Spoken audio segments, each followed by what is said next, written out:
Hello everyone, welcome to Subhashree's kitchen. আজকে চলে এলাম সম্পূর্ণ ইউনিক একটি নিরামিষ রেসিপি নিয়ে, আলু পটলের কালিয়া।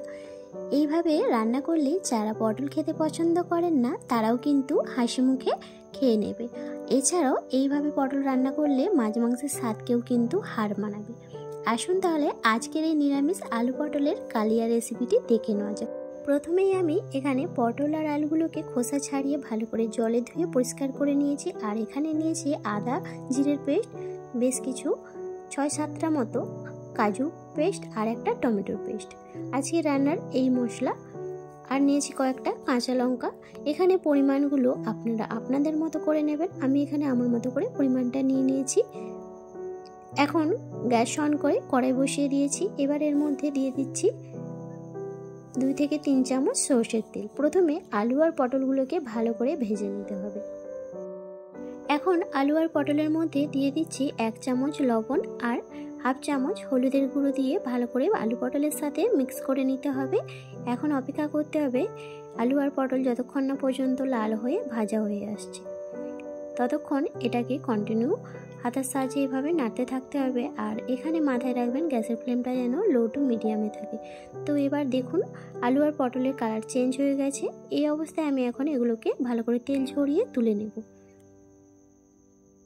তো তেল ঝরিয়ে আমি আলাদা একটি পাত্রে তুলে নিয়েছি। এখন ওই কড়াতেই আবার কিছুটা পরিমাণ তেল দিয়ে এর মধ্যে দিয়ে দিচ্ছি গোটা গরম মশলা, শুকনো লঙ্কা, তেজপাতা আর এলাচ আর দারচিনি।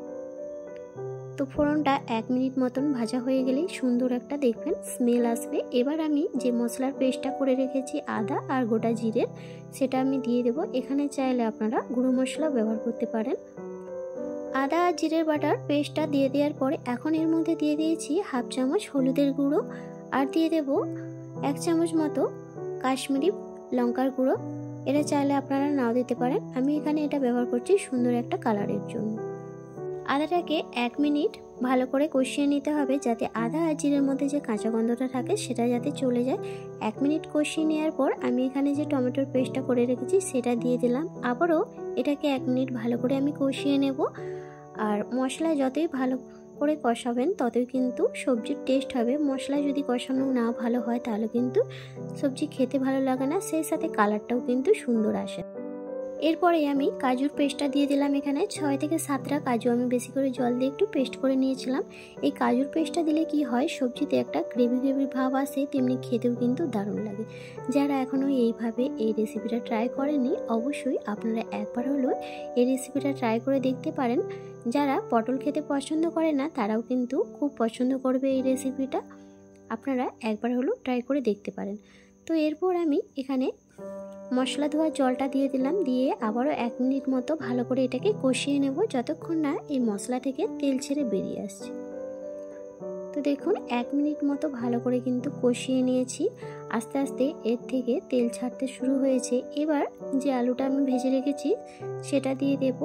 পটলটা এখন দেব না, কারণ পটলটা যেহেতু তেলে সম্পূর্ণ ভাজা হয়ে সেদ্ধ হয়ে গিয়েছে, তাই আলুর সাথে পটলটা দেব না, পটলটাকে পরে দেব।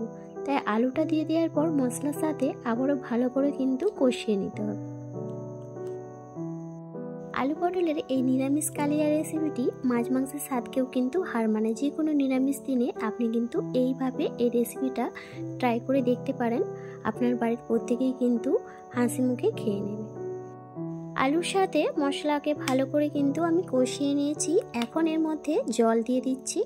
গ্রেভিটা আপনারা যেরকম খেতে পছন্দ করবেন সেই পরিমাণে দেবেন। আর এইখানে জলটা আমি সম্পূর্ণ গরম জল ব্যবহার করেছি, কারণ গরম জল না দিলে এখানে কিন্তু টেস্টটা ভালো আসবে না, তাই এখানে গরম জল ব্যবহার করেছি।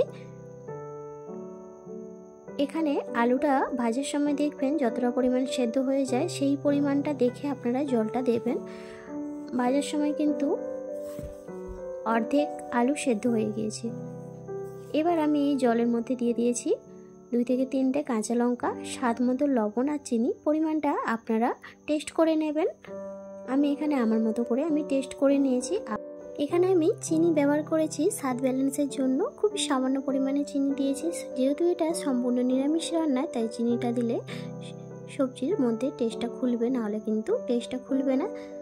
তাই চিনি অল্প একটু ব্যবহার করেছি। তো এবারে এর মধ্যে আমি ভেজে রাখা পটলগুলোকে দিয়ে দিয়েছি। দিয়ে দেওয়ার পর আবারও এটাকে 5 মিনিট মতো ঢাকিয়ে রান্না করতে হবে। যতক্ষণ না পর্যন্ত আলুগুলো সেদ্ধ হয়ে আসছে ততক্ষণ পর্যন্ত রান্না করতে হবে। তো এখানে আমি আলুগুলো চেক করে নিচ্ছিলাম ভালো করে সেদ্ধ হয়েছে কিনা। দেখলাম যে কিছুটা পরিমাণ সেদ্ধ হতে বাকি রয়েছে, তাই আবারও ঢাকিয়ে দিলাম। তো এই আলু পটলের নিরামিষ কালিয়া আমি আজকে রুটির সাথে পরিবেশন করেছি। আপনারা গরম ভাত, রুটি, লুচি, পরোটা সব কিছুর সাথে পরিবেশন করে থাকতে পারেন। আজকের রেসিপিটি ভালো লাগলে অবশ্যই একটা লাইক কমেন্ট করবেন, সেই সাথে বন্ধুদের সাথে শেয়ার করবেন। চ্যানেলটিতে যদি নতুন আসেন চ্যানেলটি সাবস্ক্রাইব করে নেবেন। ভালো থাকবেন, ধন্যবাদ।